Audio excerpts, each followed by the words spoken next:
एक दानव शक्तियाँ प्राप्त करने के लिए बहुत सारे बेगुनाह लोगों की बलि चढ़ाता था।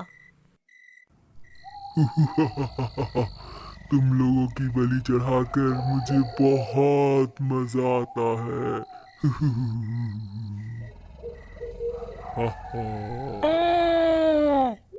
वो बहुत सारे लोगों की बलि चढ़ाकर बहुत ज़्यादा शक्तिशाली होके इस दुनिया पे राज करना चाहता था। वो दिन ब दिन और भी ज़्यादा शक्तिशाली होता जा रहा था।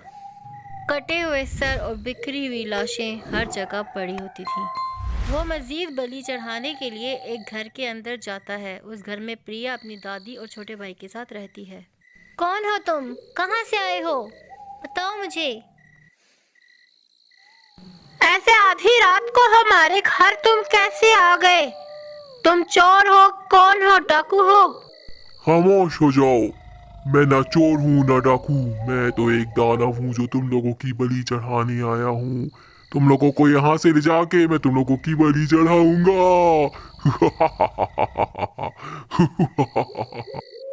उनको कैद करने के बाद वो अपनी जीत का जश्न मना रहे थे।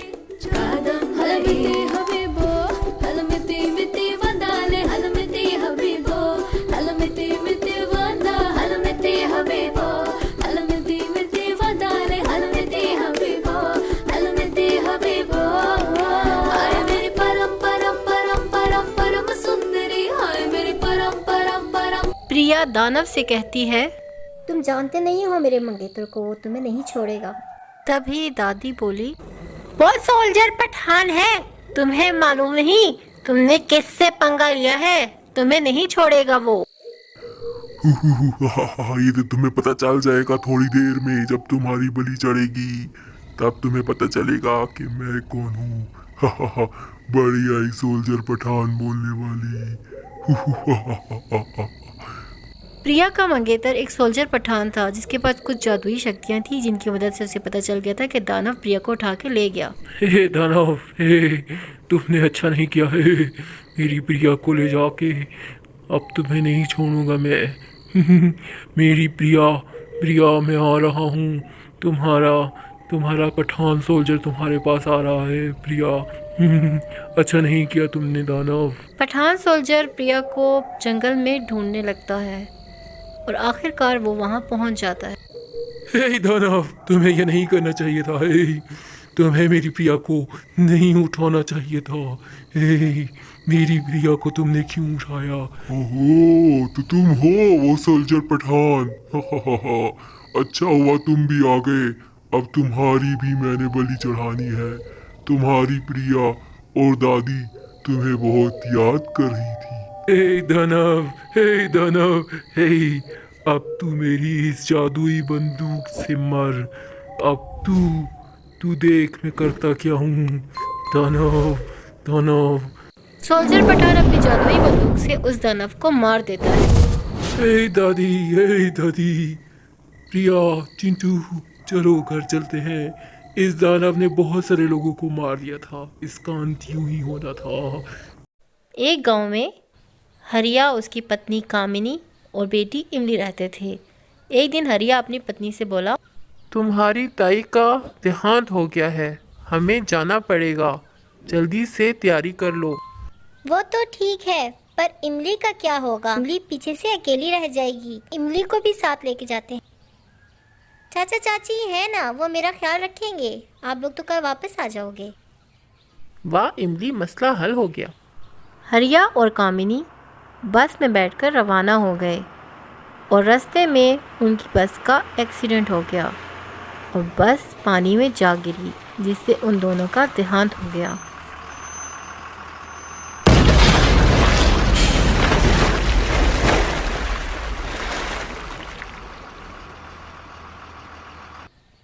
इमली के चाचा चाची बहुत लालची थे। उन्होंने हरिया की सारी ज़मीन पर कब्जा कर लिया था और इमली पर बहुत जुल्म करने लग गए थे। अजी सुनते हो, मुझे तो ये इमली एक आंख भी नहीं भाती। सारा दिन मैं इससे काम करवाती हूँ। अब मैं जो इसको 2 वक्त की रोटी दे रही हूँ, इसकी हड्डियों में से वो निकालूंगी। जैसा तुम्हारा दिल करे तुम वैसे ही करना। और जल्द ही मैं इसका कोई बंदोबस्त कर देता हूँ। हे और फिर हरिया की सारी जमीन हमारी हो जाएगी। बहुत मजा आएगा। राम राम। हरिया के भाई और भाभी उस अनाथ बच्ची पे इतना जुल्म ढाते हैं, तुम लोग तो सोच भी नहीं सकते। हाँ, उनकी सारी जमीनों पर भी कब्जा कर लिया और इमली सारा दिन घर का काम करती है। हाय बेचारी अनाथ बच्ची, पता नहीं अब क्या होगा। बेचारी, उसकी कौन मदद करेगा। जब गांव की औरतें ये सब बातें कर रही होती हैं तो इमली की चाची वहाँ आ जाती है।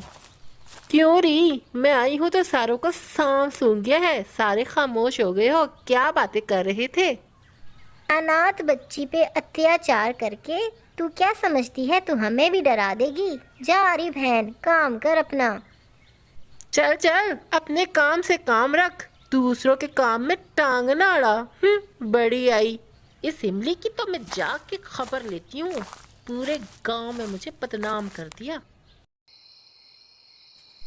इमली सारा दिन घर का काम करके रात को खाना बनाने लगी थी। तभी चाची उसके पास आई और उस बेचारी को खूब पीटा।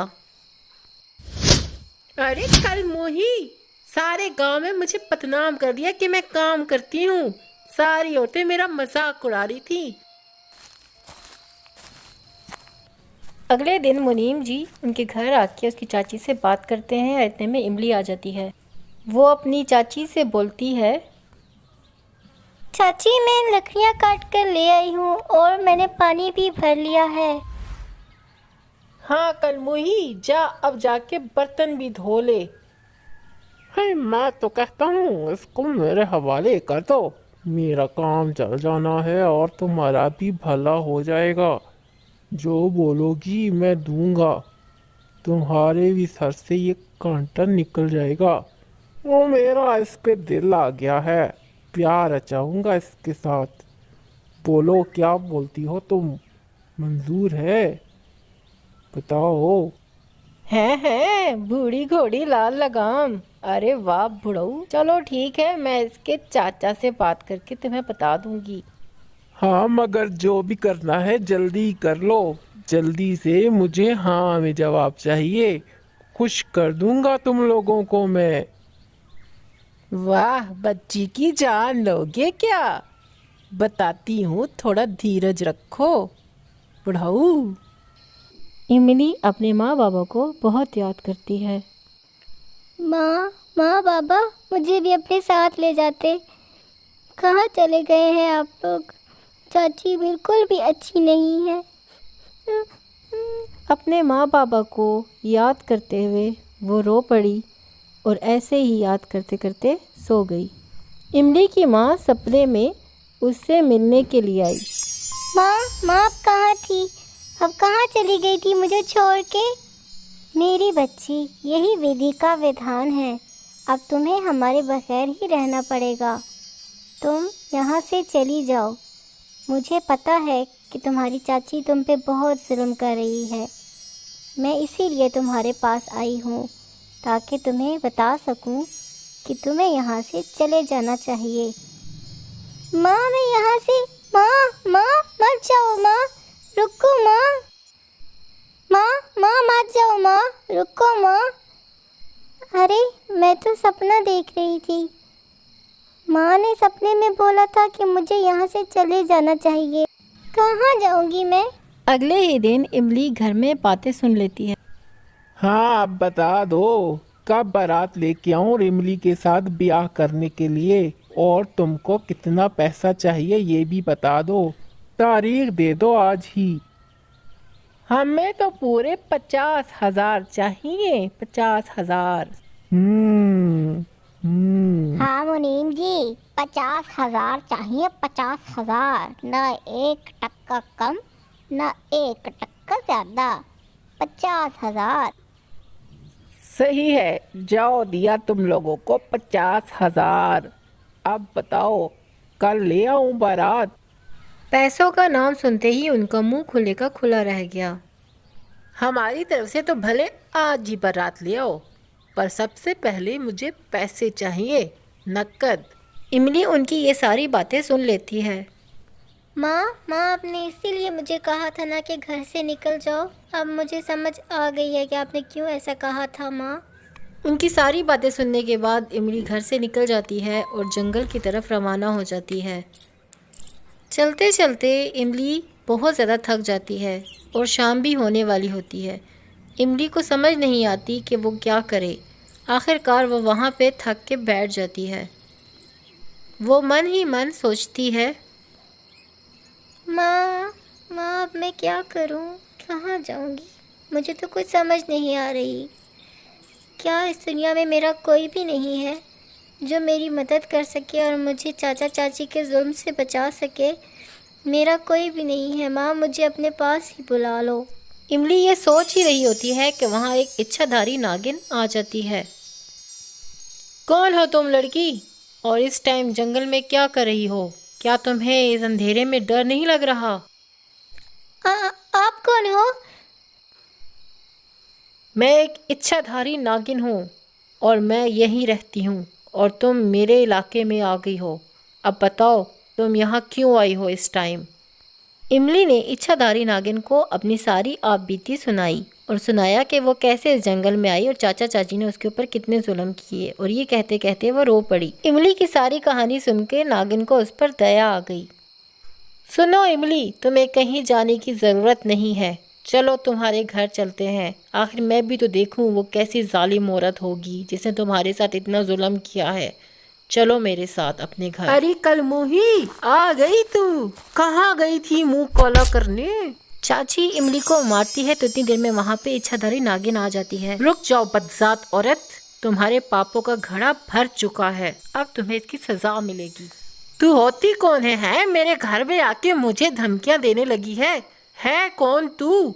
जानना चाहती है मैं कौन हूँ? तो देख मेरा असली रूप। मैं एक इच्छाधारी नागिन हूँ और आज तक जो तूने इस अनाथ बच्ची के साथ अन्याय किए हैं, आज मैं उनका हिसाब लेने आई हूँ। अब तू भुगत और अपना हशर देख। नागिन अपनी शक्तियों का उपयोग करके चाची को एक चूहिया बना देती है। पता चला अब मैं कौन हूँ?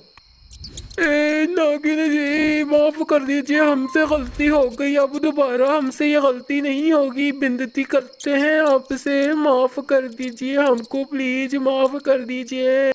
इमली ये सब देख के नागिन से बोलती है, मेरे चाचा चाची को माफ़ कर दीजिए, उनसे गलती हो गई है। अब वो लोग अपनी गलती मान रहे हैं।